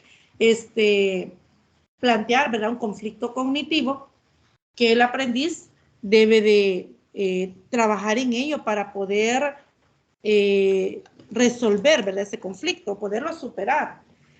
Pero en el constructivismo cognitivo sí, vemos en la parte, ¿verdad?, esa parte donde todos se relacionan, y en esa relación, que puede ser de cualquier tipo, surgen esas preguntas, surgen la apuesta, ¿verdad? Si estamos hablando de, ya en el aula, el docente puede plantear una situación que para el estudiante se convierte en un conflicto, que él debe de superar. ¿Cómo? Auxiliándose del conocimiento que él ya posee. Entonces, sobre las herramientas, digamos, las herramientas de conocimiento, las habilidades y las destrezas que él ya posee, es que él va a enfrentar este conflicto. Entonces, ya el conocimiento aquí se vuelve objetivo, porque debe de haber digamos, un consenso y una aceptación de los otros sobre y validar sobre la forma o sobre los procesos que se llevaron a cabo para solventar esos obstáculos. Entonces aquí vemos la parte, ¿verdad?, de la relación social para la construcción de un conocimiento objetivo. Entonces, y aquí, mire, uno de los aspectos importantes es que se recupera la noción de mente. Ya se reconoce la importancia de los procesos mentales, no los resultados, sino los procesos. Dentro de esos procesos, ¿qué entró en juego? ¿Qué conocimiento tuvimos que haber puesto, ¿verdad?, en práctica o aplicar para poder superar esos obstáculos que luego se convierten en un nuevo conocimiento? Bueno, los sistemas de procesamiento, eso pueden ser Alguien, por favor, que pueda leer y un tanto explicar este esquema.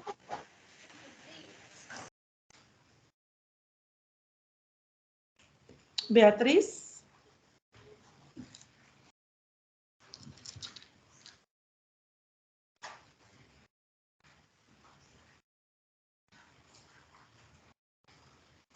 ¿Será que puede Beatriz o alguien, por favor, de forma voluntaria?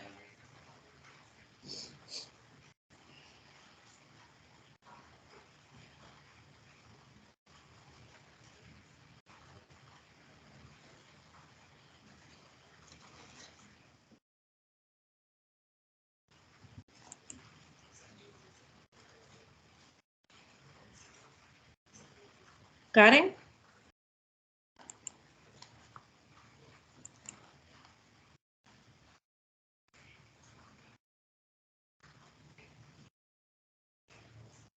Sí, puedo leerlo. Gracias. Dice proceso elemento a elemento, que se puede dar mediante un único procesador, que sería serial, y mediante varios procesadores, que sería subserial. Y también se puede dar como procesamiento simultáneo de elementos, mediante un procesador mediante un único procesador, que sería transpapeleo. Paralelo. Transparalelo, disculpe, y mediante varios procesadores, que sería paralelo. Bueno, muchas gracias. Bueno, quizás, fíjese que en la teoría, dígame, ya que usted puede Disculpe. un poco de computadora, explíquenos. No, le quería decirle nada más algo. Esos pequeños mapitas que tenemos allí o diagramas se leen así como lo indica la flecha. Por decirlo así, el procesamiento simultáneo de elementos puede ser mediante un único procesador o mediante varios procesadores, ¿verdad? De manera paralela con el transparalelo y el paralelo. Ajá. Gracias. Yo, según lo que entiendo en el mapa, es que hace una comparación con los sistemas computacionales. Por ejemplo, el procesamiento elemento a elemento es que va resolviendo de uno en uno. O sea, el que entra es el que va a salir. Eso se hace mediante un único procesador. Si yo le mando 20 impresiones, la primera que llegó se va a imprimir. O sea, haciendo hincapié en el procesamiento para conocer, para aprender, es de que hay que ir paso a paso, ¿verdad?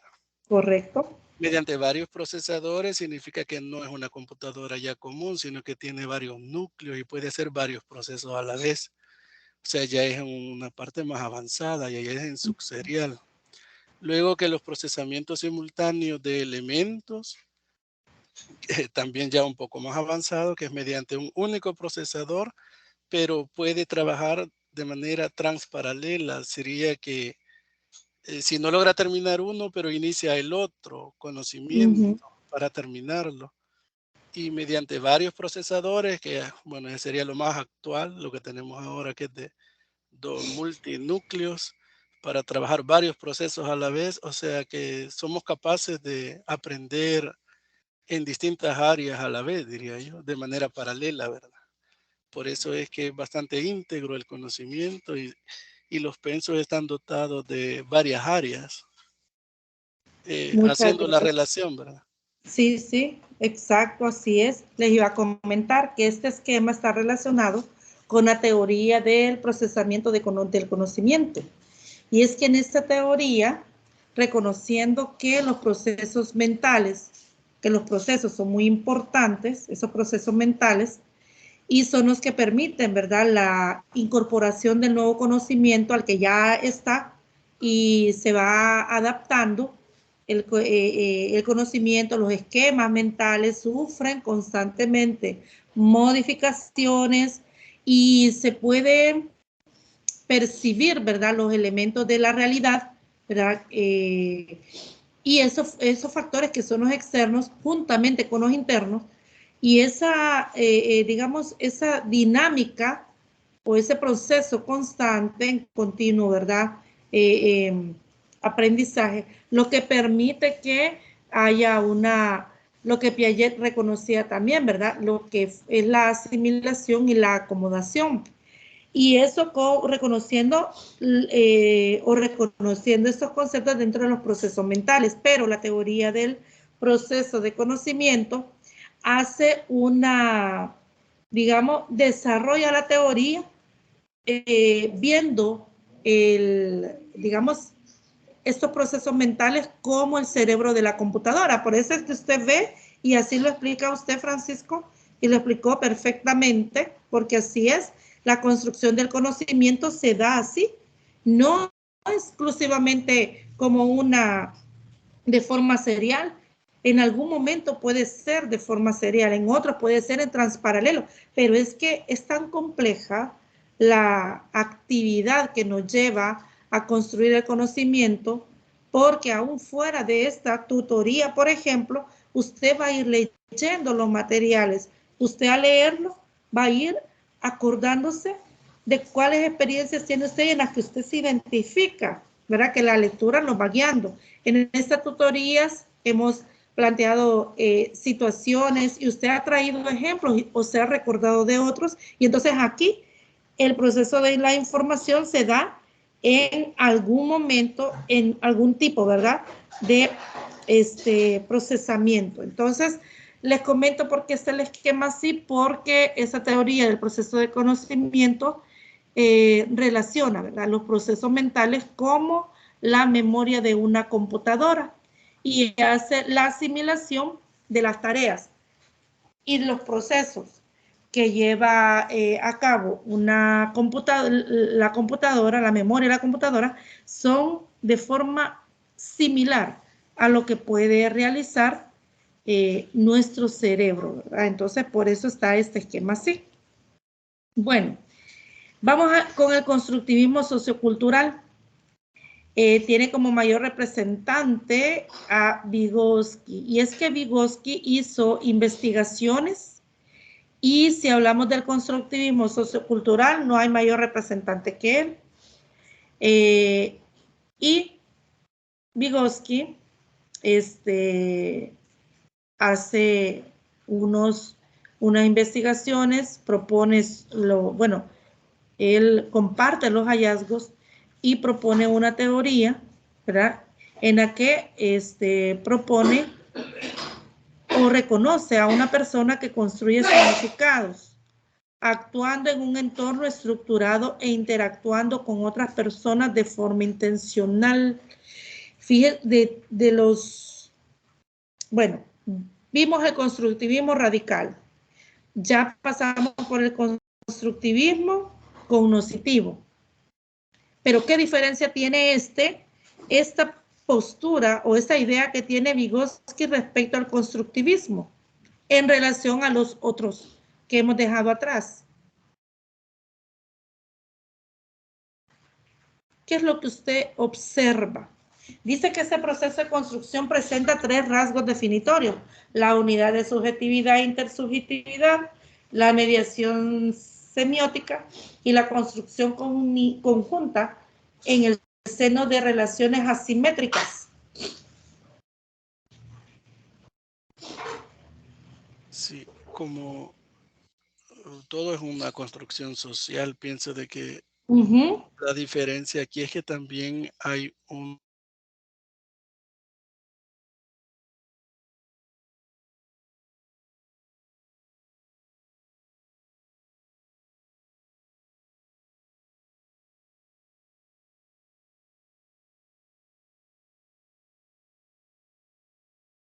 digamos, en la generación y en el tiempo en el que estamos. Por ejemplo, hay conocimiento colectivo en la época del descubrimiento de América. Había un conocimiento que era bien colectivo y ahora ha cambiado definitivamente, es relativo. Muy bien, gracias. Muy interesante. Un conocimiento que se construye colectivamente. Muy bien. Hay elementos, fíjese, sociales Y otros elementos, pero yo aquí quiero reconocer algo en estas líneas. A diferencia de los dos quizás conceptos anteriores de constructivismo, fíjese que este enfoque del constructivismo pone, dice, a la persona que va a, digamos, a la persona cognoscente, la pone en una situación donde él pueda construir significados, conocimiento, actuando como en un entorno estructurado,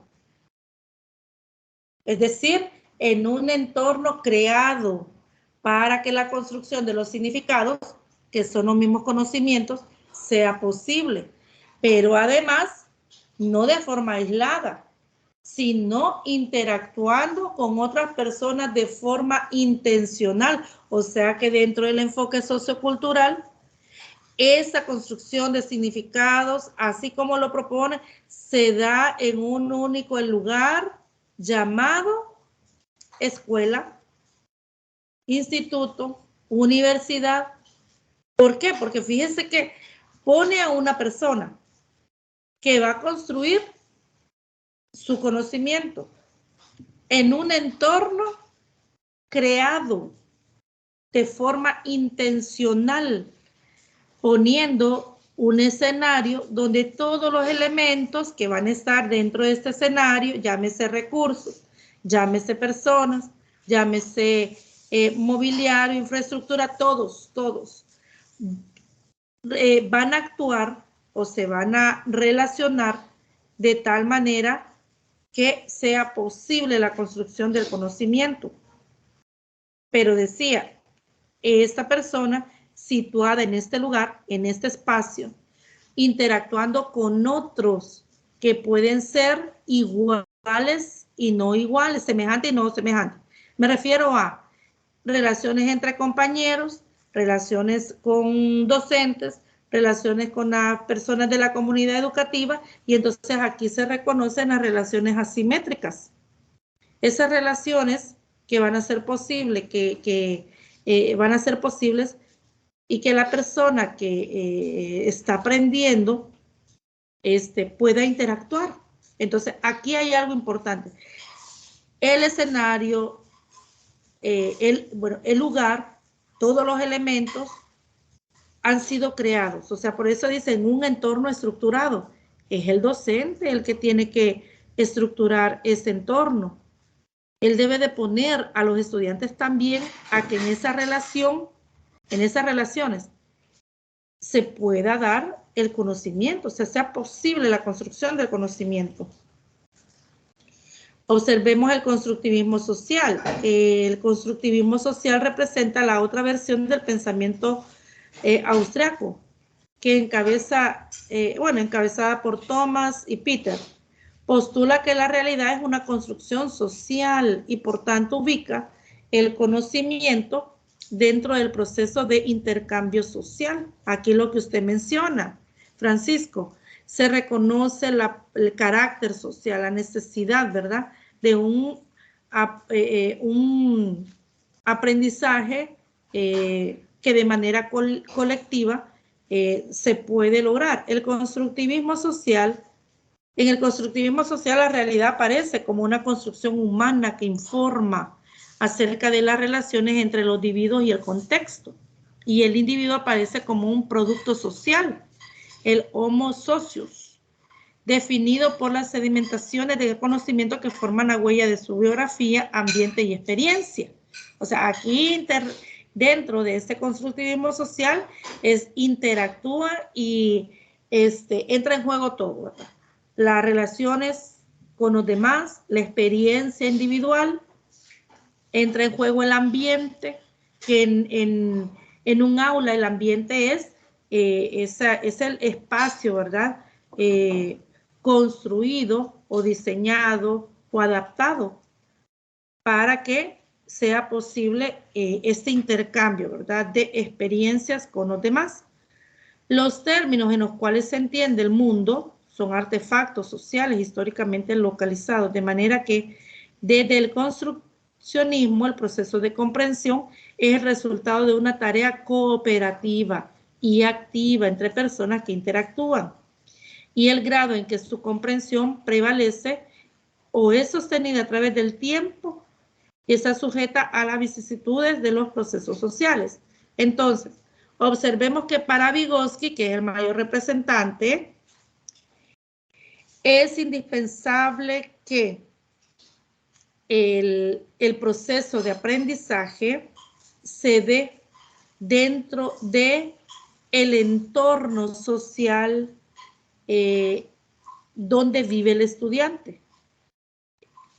Bueno, por un lado. Lo otro es que la educación, o sea, digamos, las actividades de mediación o de aprendizaje estén dentro del contexto de ese entorno. Es decir, para Vygotsky era importante poder acercar al estudiante hacia su realidad a través de esas actividades. De esa manera, el estudiante iba a construir o puede construir su conocimiento. Un conocimiento social, cultural, donde tenga significado lo que él hace, porque para Vygotsky es importante que el aprendizaje fuera dentro de su realidad. Entonces, de lo que trataba era que, dentro de este enfoque lo que se trata es acercar al estudiante lo más posible a su realidad. Entonces, aquí se reconoce la cultura, la sociedad, las personas, esas relaciones que se dan dentro de este proceso. Entonces, ya no hablamos de una construcción del conocimiento aislada por un lado, no podemos hablar de una construcción de conocimiento también que depende únicamente de la capacidad cognitiva del estudiante, sino de esa relación, ¿verdad? Esas relaciones que van a enriquecer este proceso, que van a ayudar a construir el conocimiento de forma objetiva. Bien. Francisco, ¿me ayuda a leer, por favor? Claro. La tendencia constructivista en educación. La tendencia actual de la investigación psicoeducativa sigue pues una línea integradora entre las posiciones más renovadoras del constructivismo cognitivo y los constructivismos de corte social, constructivismo sociocultural y construccionismo social. El conocimiento es situado ya que es parte y producto de la actividad, el contexto y la cultura en que se desarrolla y utiliza. En la cognición situada, los elementos implicados en el proceso de construcción del conocimiento son el sujeto que construye el conocimiento, los instrumentos utilizados en la actividad,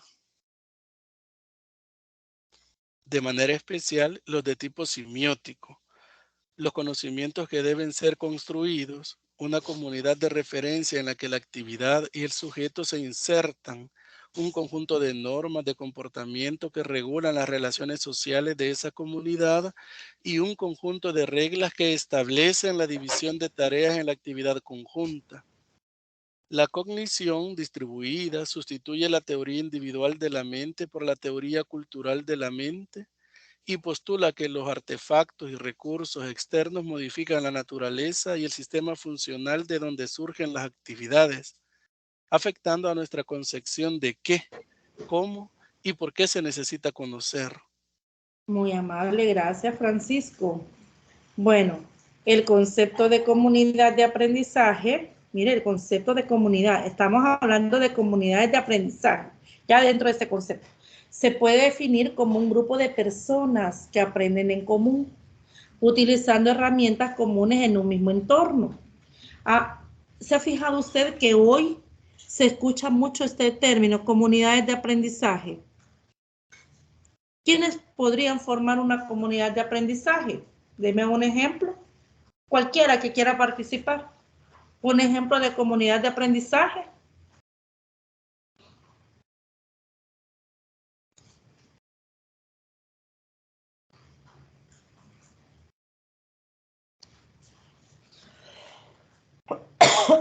y ustedes no son una comunidad de aprendizaje.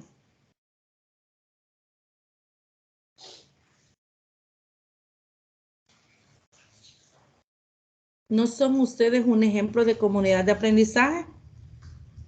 Claro que sí. Al igual que lo puede ser un grupo de docentes, por ejemplo, ahora está bastante de moda el enfoque STEAM. Y esa es una comunidad de aprendizaje. Bueno, y en diversidad, los que quieren aprender sobre carpintería pueden armar un grupo y es una comunidad de aprendizaje donde intercambian y conocen, no sé, de pastelería, de lo que fuere. Forman una comunidad de aprendizaje. Así es. Sí, ¿verdad? Porque reúne las condiciones de que pueden compartir experiencias, conocimientos, ¿verdad?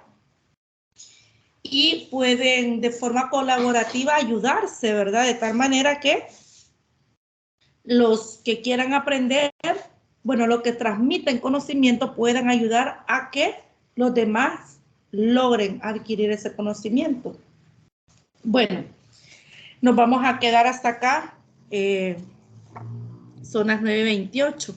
Esperaba que esta tutoría se extendiera 1:30, pero bueno, fue necesario avanzar hacia un poco más de este tema sobre el constructivismo. Les voy a invitar a que terminen la lectura del material. El material sobre el constructivismo que hemos estado analizando se llama El constructivismo hoy. Ese material es el tercer material que está en plataforma, que corresponde a la unidad número 2. Así que como no está habilitada la unidad unidad 1, como no está todavía habilitada la unidad 2, permítame, ¿cómo no? Estoy hablando quizás, permítame, voy a corregir aquí.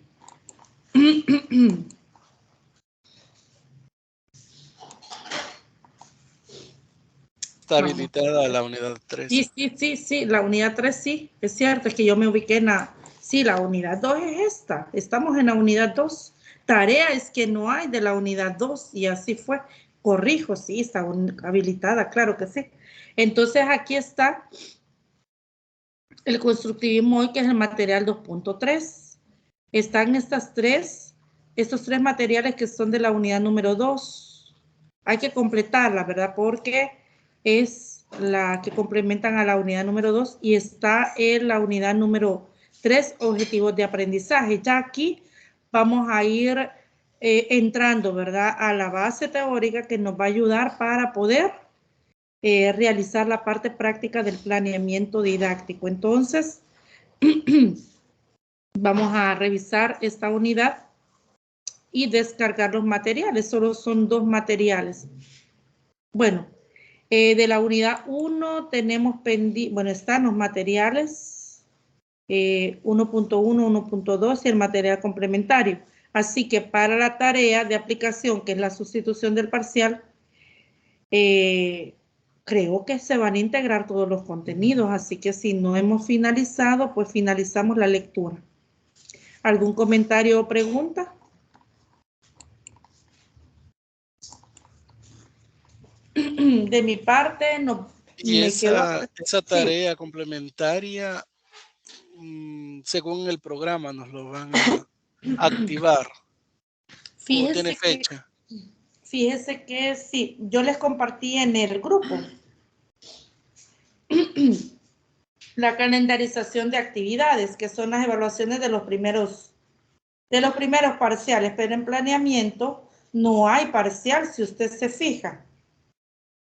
No hay parcial y tampoco en la calendarización hay una fecha, solo dice tarea de aplicación. Me imagino que al ir avanzando en esta unidad número 3, es la tutoría del día sábado, ya en la tarea de aplicación, me imagino que se van a incluir las 3 unidades. Pero vamos a estar pendientes, yo siempre les voy a estar informando sobre si ya cuando ya está habilitada, la fecha y qué unidades comprende. ¿Estamos de acuerdo?